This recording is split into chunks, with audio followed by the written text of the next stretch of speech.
Institut Agama Kristen Negeri Lampung. Di video ini saya ingin menjelaskan materi tentang teori belajar sibernetik yang diampu oleh Bapak Baginda Sitompul.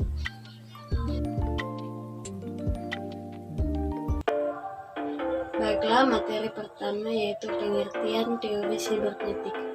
Sibernetik dapat dikategorikan sebagai sebuah ilmu tentang pemrosesan informasi, pengambilan keputusan, pembelajaran adaptasi, dan organisasi yang terjadi pada individu, kelompok, organisasi, negara, dan mesin. Bukan perkara teknologi atau kecanggihannya, namun sistem yang berjalan di dalamnya.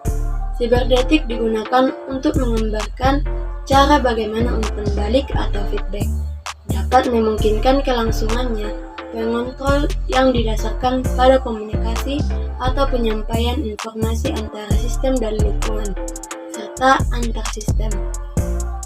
Berdasarkan teori sibernetik, ahli psikologi menganalogikan mekanisme kerja manusia seperti mekanisme mesin elektronik. Teori ini menganggap individu atau pembelajar sebagai suatu sistem yang dapat mengendalikan umpan balik sendiri atau disebut self-regular. Teori kedua yaitu pengolahan pembelajaran dalam teori belajar sibernetik. Yang pertama, kondisi internal. Siswa yang mempengaruhi proses belajar melalui proses pengolahan informasi dan yang sangat penting untuk diperhatikan oleh guru dalam mengelola pembelajaran yaitu kemampuan awal peserta didik, motivasi, perhatian, persepsi, ingatan, lupa, retensi, dan transfer. Yang kedua, kondisi eksternal yang sangat berpengaruh terhadap proses belajar dengan proses pengolahan informasi antara lain kondisi belajar, tujuan belajar, pemberian umpan balik. Yang ketiga yaitu pemrosesan informasi dalam teori belajar sibernetik. Yang pertama, antara stimulus dan respons berpijak pada asumsi yaitu pemrosesan informasi ketika pada masing-masing tahap dibutuhkan sejumlah waktu tertentu. Yang kedua, stimulus yang diproses melalui tahap-tahap tadi akan mengalami perubahan bentuk atau isinya. Yang ketiga, salah satu tahap mempunyai kapasitas yang terbatas. Materi selanjutnya yaitu kelemahan teori sibernetik.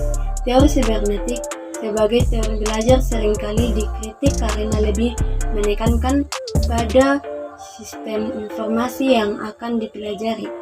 Sementara itu, bagaimana proses belajar berlangsung dalam diri individu sangat ditentukan oleh sistem informasi yang dipelajari. Teori ini memandang manusia sebagai pengolah informasi, pemikiran, dan pencipta, atau yang disebutkan oleh Pask dan Scott dalam Badiningsih 2005. Teori aliran ini dikritik karena tidak secara langsung membahas tentang proses belajar sehingga menyulitkan dalam penerapan. Ulasan teori ini cenderung ke dunia psikologi dan informasi dengan mencoba melihat mekanisme kerja otak. Karena pengetahuan dan pemahaman akan mekanisme ini sangat terbatas, maka terbatas pada kemampuan untuk menerapkan teori ini. Materi selanjutnya, kelebihan teori sibernetik. Yang pertama, cara berpikir yang berorientasi pada proses lebih menonjol. Yang kedua, penyajian pengetahuan memenuhi aspek ekonomis. Yang ketiga, balikan informatif memberikan rambu-rambu yang jelas tentang tingkat unjuk kerja yang telah dicapai dibandingkan dengan unjuk kerja yang diharapkan. Yang keempat, kontrol belajar memungkinkan belajar sesuai dengan irama masing-masing individu. Yang kelima, adanya keberarahan seluruh kegiatan belajar kepada tujuan yang ingin dicapai. Materi selanjutnya, pengertian teori sibernetik menurut para ahli. Yang pertama, menurut Landa.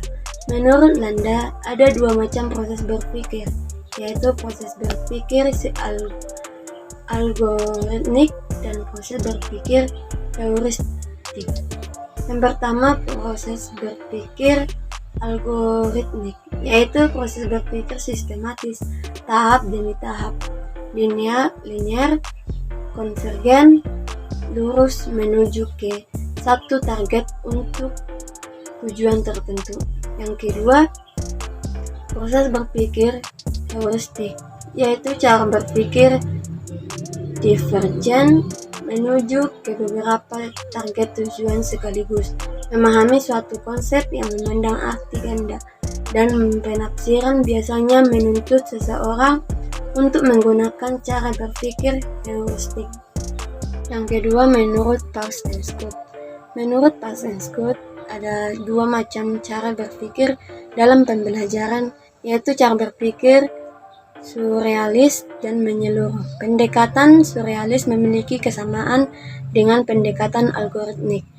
Namun, sesuatu yang dikatakan sebagai cara berpikir menyeluruh tidak sama dengan cara berpikir heuristik. Cara berpikir menyeluruh ialah berpikir yang cenderung melompat ke depan, langsung ke gambar lengkap sebuah sistem informasi. Menurut mereka, proses belajar tergantung pada strategi yang digunakan oleh peserta didik. Tujuan belajar yang dipecah menjadi sub yang lebih kecil agar peserta didik bisa fokus, atau dalam Anwar 2017 HIM 398.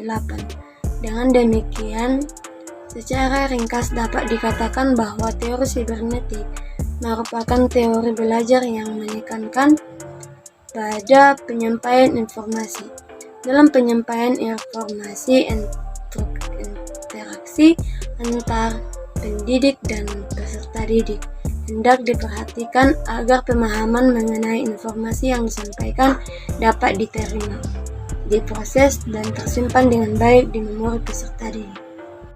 Materi yang terakhir yaitu penerapan teori sibernetik. Yang pertama, menentukan tujuan instruksional. Yang kedua, menentukan materi pembelajaran. Yang ketiga, mengkaji sistem informasi yang terkandung dalam materi yang akan disampaikan. Yang keempat, menentukan pendekatan belajar yang sesuai dengan informasi algoritmik dan heuristik. Yang kelima, menyusun materi dalam urutan yang sesuai dengan sistem informasinya. Yang keenam, menyajikan materi dan membimbing peserta didik belajar dengan pola yang sesuai dengan urutan pembelajaran sistem informasi. Sekian hasil pemaparan materi tentang teori sibernetik. Semoga apa yang dapat saya sampaikan dapat berguna bagi kita semuanya. Adapun kata-kata atau materi yang saya sampaikan kurang lengkap, atas itu saya mohon maaf. Sekian dan terima kasih.